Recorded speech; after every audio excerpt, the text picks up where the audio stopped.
Come here.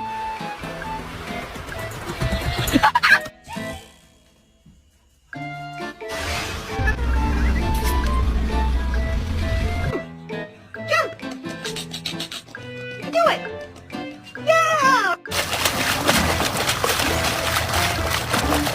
Winchester, squeak that damn thing one more time and I swear to God I'll put you outside.